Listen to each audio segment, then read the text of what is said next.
வணக்கம். இன்னைக்கு குக்கிங் அலப்பறையில் எண்ணெய் கத்திரிக்காய் காரக்குழம்பு வைக்க போகிறோம். அது எப்படி வைக்கலாம் பார்க்கலாம் வாங்க. இப்போ அதுக்கு தக்காளி ஒரு 3 எடுத்து பொடியாக கட் பண்ணி வச்சுக்கணும். குட்டி குட்டியாக இருக்கிற கத்திரிக்காவை இந்தமாரி 4 பழப்பாக ஆகிற மாதிரி கட் பண்ணி வச்சுக்கணும். 2 கொத்து கருவேப்பிலை, வெங்காயம் ஒரு 1/4 கிலோ சின்ன சின்னதாக கட் பண்ணி வச்சுக்கணும். ஒரு முழு பூண்டு எடுத்து அதை உரித்து வச்சுக்கணும்.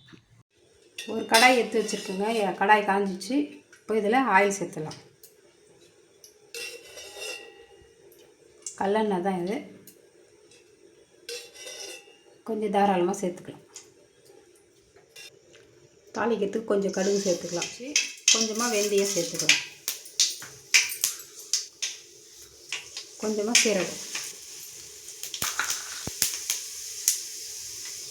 கொஞ்சமாக மிளகு. இதெல்லாம் எண்ணெயில் பொரிஞ்சிச்சு. வெங்காயத்தை சேர்த்துக்கலாம்.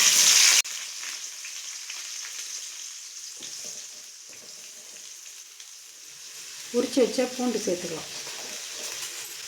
கருவேப்பிலை சேர்த்துக்கலாம். கட் பண்ணி வச்ச கத்திரிக்காய் சேர்த்துக்கலாம்.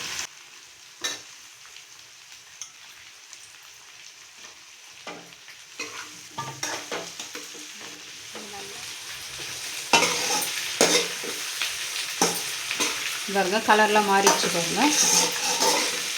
இப்போ நம்ம தக்காளி சேர்த்து வதக்கலாம்.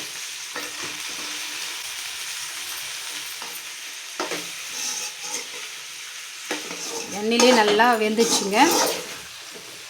இப்போ நம்ம மிளகாத்தூள் சேர்த்துக்கலாம். ஒரு 3 ஸ்பூன் சேர்த்துக்கலாம். கொஞ்சமாக கல்லுப்பு. நல்லா மிக்ஸ் பண்ணி விட்டுக்கலாம். அப்படியே இது கொஞ்சம் நேரம் அப்படியே எண்ணெயில் சிம்மில் விட்டு வைக்கலாம். இதை பாருங்கள், எண்ணெயிலே இந்த மிளகாத்தூள் வந்துடுச்சு. எண்ணெயும் பிரிஞ்சு வந்துச்சு. அப்புறம் இந்த டைமில் நம்ம கொஞ்சமாக தண்ணி சேர்த்து காய் வேக வைக்கலாம்.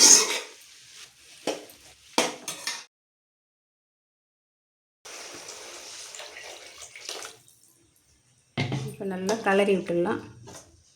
இப்போ இது நல்லா வேகணும்.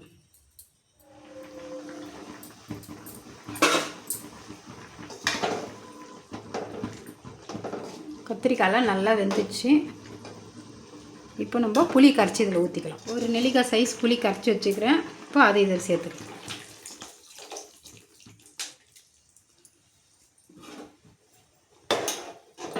இப்போது நல்லா புளி வாசனை போகிற அளவுக்கு நல்லா கொதிக்கணும்.